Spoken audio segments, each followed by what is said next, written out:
Live from WTVO Rockford and your home team.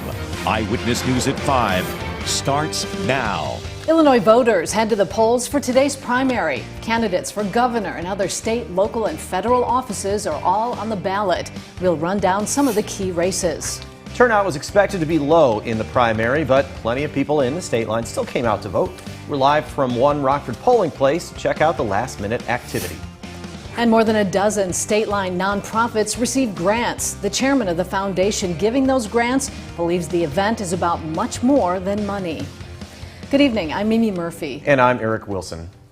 The primary election is currently underway in Illinois, and the polls are open until 7. After today, we'll know who will be on the ballot come November, including who will be running against Governor Pritzker.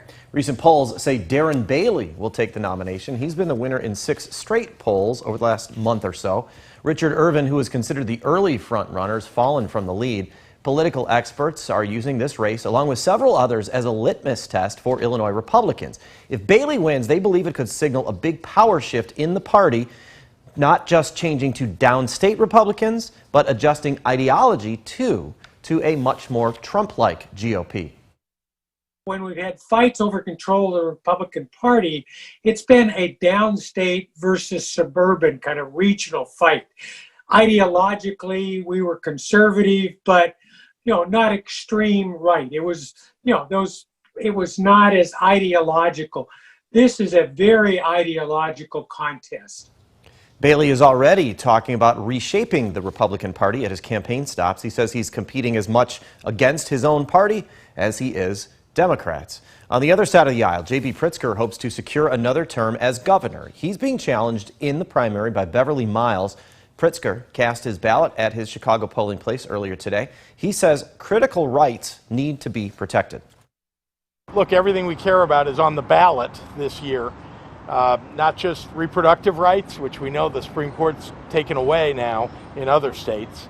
We got to preserve them here, but also civil rights. I hope we get some good results, and most importantly, we got to go take on the Republicans and beat them in November.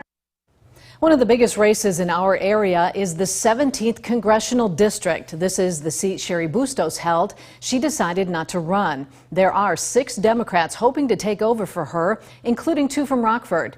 Jonathan Logeman is a current Rockford alderman, and Letisa Wallace is a former member of the Illinois House. Joining them is Rock Island County Board member Angie Normoyle, former TV meteorologist Eric Sorensen, community advocate Marcia Williams, and cannabis policy expert Jacqueline McGowan. And one of these 2 Republicans will take on that Democratic candidate, lawyer Esther Joy King or small business owner Charlie Helmick Jr. A new face will represent the 16th Congressional District as well. Adam Kinzinger announced he would not run after his district was redrawn. Current 18th District Republican Darren LaHood is the favorite to replace him. Others on the GOP ballot include attorney Joanne Guillemette, engineer Walt Peters, and business owner Michael Rebresh. There are no Democrats running, but there is one independent. That's Bradley Horgus Jr. There are several referendums being decided today. Northwest Fire District is asking for a new tax rate for emergency and rescue crews and equipment. A yes on the referendum means taxpayers would pay about $33 more per year on a $100,000 home. And North Park Fire District wants to get rid of 2 of its 3 fire stations, build a new, more modern building. The fire chief says a new facility will improve service and response times. Loves Parks asking voters in Winnebago and Boone counties to continue a levy for a 1% sales tax at retail stores and restaurants. The money's used for road repairs and other infrastructure improvements. Approving the tax would extend it until 2034 with a 10-year sunset clause. And voters in Winnebago County will decide if the county should continue to own and operate River Bluff Nursing Home. A yes vote on this advisory referendum would recommend raising property taxes an extra $25 a year on a $150,000 home. County leaders say that would generate more than $2 million a year for the nursing home. Voter turnout is not expected to be very high. Nikel Delgado joins us from a polling place in Rockford. Nikel, what kind of numbers are you seeing? Today I'm here at Our Savior's Lutheran Church where locals are voting in the primary election. This is to narrow down who will be on the ballot for the November election. I'm told today has been a steady flow of people, and voting is a simple process. Just sign in or register, then you can collect your ballot, make your selection, turn your answer in, and ballot workers say voting is how you can voice your opinion and be the change. I think it's important because probably more so now than ever before, because there's so many things that are going on, and I want to make sure that my voice is heard. And I think a lot of people are kind of lethargic about voting, and maybe I was a while ago, but definitely now it is important to make sure that my voice is heard. Everyone is encouraged to come out and vote, and all polls close at 7 p.m. Reporting live in Rockford for your home team, I'm Nikel Delgado. All right, Nikel, thanks for that live report. As Nikel just mentioned, those polls close at 7. We'll have results on air starting at 9 on Fox 39 News at 9. You can also find up-to-date numbers on mystateline.com as soon as they start coming in. In other news tonight, one person is dead after a motorcycle crash in rural Freeport. This happened just after 7 Monday night. Investigators say the victim was found on Stevenson Street Road, about a half-mile west of Van Brockman Road. The rider was taken to a local hospital where they were pronounced dead. The cause of the crash is still unknown. The victim has not been publicly identified while family is notified. In Janesville, a Beloit man is arrested after police say he tried to solicit sex from a juvenile. Russell Partlow is charged with child enticement and soliciting child prostitution. Investigators say the 60-year-old was reported as a suspicious person at Palmer Park Monday afternoon. According to complaints, a man parked in his truck was trying to get a young girl to engage in a sexual relationship. Officers reportedly located Partlow's truck and ID'd him as the suspect. Police say Partlow was involved in another similar incident over the weekend. 4th of July is less than a week away. That means fireworks will fly as we celebrate the holiday. Animal advocates warn it's a time to pay extra attention to your pets. There are steps you can take to keep your furry friend calm. Those range from products that snuggle your pet to medications from your veterinarian. One local vet we spoke with says it's critical to keep your pets inside and never alone. And so what we hear and experience as wonderful, noisy, exciting, pretty fireworks, of course they don't see the pretty part, they just hear the noise, and they hear it much more intensely than we do. And it's very scary to them because it's a sound they're unfamiliar with. Experts say getting your pets microchipped if they aren't already is also smart. That way, if animals run away, it will be much easier to bring them back home. 14 nonprofit organizations are awarded grants from the Mill Foundation. The grants were given out today during an event at Discovery Center Museum. The dollar amounts ranged from $2,000 given to Hope Rains Ranch to $12,000 given to both the Boys and Girls Club of Rockford and CASA. The grants totaled nearly $120,000. The chairman of the Mill Foundation praised local organizations. I wish everybody could see this today, all these organizations coming together and stating what they're going to be using these specific grants for, but also in terms of what they do. And it's always inspiring to see these organizations in our community that are out there trying to do good and trying to help kids and their families. The Mill Foundation provides funding to programs and organizations that benefit the Rockford region's disadvantaged youth. Now, your First Warn weather forecast from Chief Meteorologist Candace King. Well, it has been an absolutely gorgeous afternoon, a little warmer than where we've been these last couple of days, but still somewhat comfortable as our dew point temperatures have stayed in the low 50s here. That number climbing into the low to mid 80s. We're currently at 83 right now in Rockford, 81 in Freeport, Dixon, Rochelle, and you're sitting at 80 degrees in DeKalb. We have been a little on the breezy side with the wind shifting around to the southwest today, bringing in some of that warmth. warmth. But again, we've been able to mix down some dry air, so the actual heat index factor has been a little lower than the actual air temperature. Now, we maintain that breeze here as we go through this evening. This will keep our temperatures in the 80s.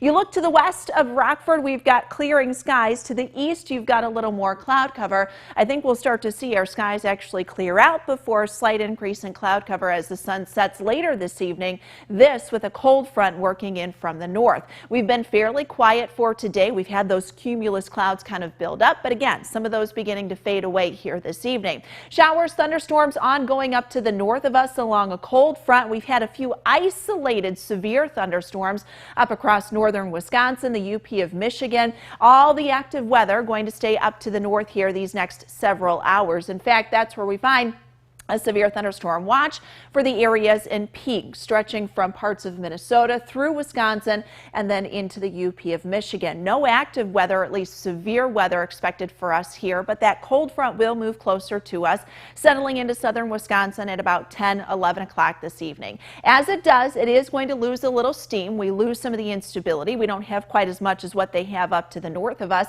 but nonetheless, I think it'll be enough to generate a few showers, maybe a heavy pocket of rainfall in some parts of the area with a few isolated thunderstorms. That looks to move in, though, not really until about 10 or even 11 o'clock here this evening. All of that will pass through the area through about midnight, 1 o'clock tomorrow morning. Skies clearing out. Temperatures tonight will drop down into the 60s, so we'll be a little warmer than what we woke up here this morning. Temperatures tomorrow, though, as the wind picks back up from the south, we're right back in the upper 80s for tomorrow afternoon.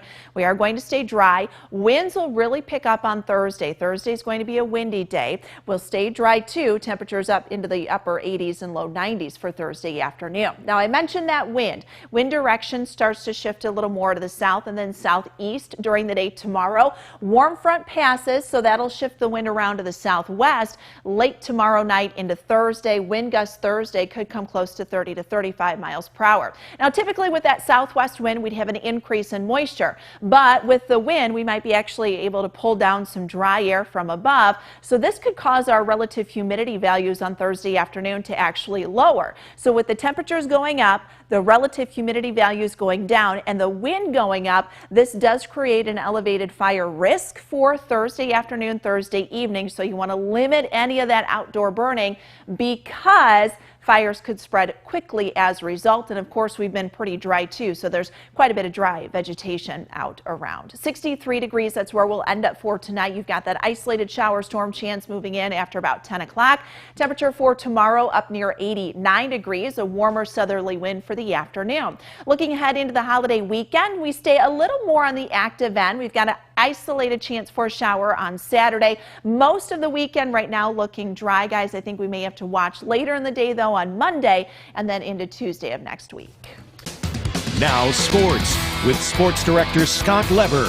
Things have quieted down at Rock Valley College in recent weeks with summer here, but the enthusiasm level got cranked back up today thanks to the women's softball team. Celebration was held for the players and coaches at RVC's student atrium. This has become an annual event. The Golden Eagles won their 8th straight national championship a few weeks ago at the NJCAA D3 level. They posted a record of 48-11, and many of those games were played against Division II and even Division I programs. Players, coaches, and dignitaries spoke today, and the championship trophy was displayed. They set the bar high at Rock Valley, and these women hit it once again. Like when it ended, everyone was like, oh, like this is so sweet, but now you sit back and you think about it, and it's just so special that you got to celebrate it with everyone here. It's meant a lot since it's been my dream since I was little and touched a softball. And I'm satisfied that we got it, but I'm not satisfied because we still have another year to get another one. At the beginning of the fall, we always talk about, if you commit to each other and you commit to the team and you stay humble and stay motivated, the great things are going to happen. I know every team has its own personality, its own identity, but what's the common thread here through all of these great teams you've had? Culture. Culture's important. And, I tell our team all the time that really, we've won 8 straight national championships, but I felt that maybe we were the most talented team in the country twice. The other 6 years we were tougher and we had better culture than anybody else in the tournament, and we found ways to win. Well, next year, the Golden Eagles will be going after their first national championship at the Division II level, since most of the sports programs will be jumping up a level. 12 of the 22 players on this year's team will be returning. All right, one of the state line's top high school baseball players has made his college choice. North Boone junior Chandler Alderman is committed to Middle Tennessee State. Alderman's a tall left-handed pitcher who also is the quarterback on North Boone's football team. He was named first-team All-Big Northern Conference this spring in baseball. Middle Tennessee State is a D1 program that competes in Conference USA. The Blue Raiders have won 16 conference championships in baseball, and they've appeared in the NCAA tournament 14 times. Candace, we'll have another look at weather in just a moment. First, here's what News Nation has planned. Tonight, tech companies at the center of the abortion debate. What your phone could tell police without a warrant. Plus, was today's testimony the smoking gun the January 6th committee said they had? That's On Balance. Here's Banfield. I'm Brian Enton in for Ashley. Tonight on Banfield, meet the Boy Scout who helped passengers escape the derailed Amtrak train. What went through his mind as it tipped off the tracks? The exclusive interview. Plus, his friend tells us about the tragic final moments he spent comforting one of the crash victims. Tonight on Banfield. That is all coming up on News Nation. Watch it on any of these cable or satellite stations. Online, check out newsnation.com. The First Warning Interactive Radar brought to us by Rockford Auto Glass and More. Nice and clear here for us this evening, but we are going to see some showers and thunderstorms move in later tonight. Isolated in nature, nothing severe for us, and that'll be after about 10, 11 o'clock here. Temperatures in the lower 60s up to 89 for tomorrow afternoon, low 90s on Thursday. You've got a chance for rain working in late Thursday into Friday, and then hanging on to some of the heat going into early next week. All right, thanks, Candace. And thank you for spending some of your time with us. Stay safe.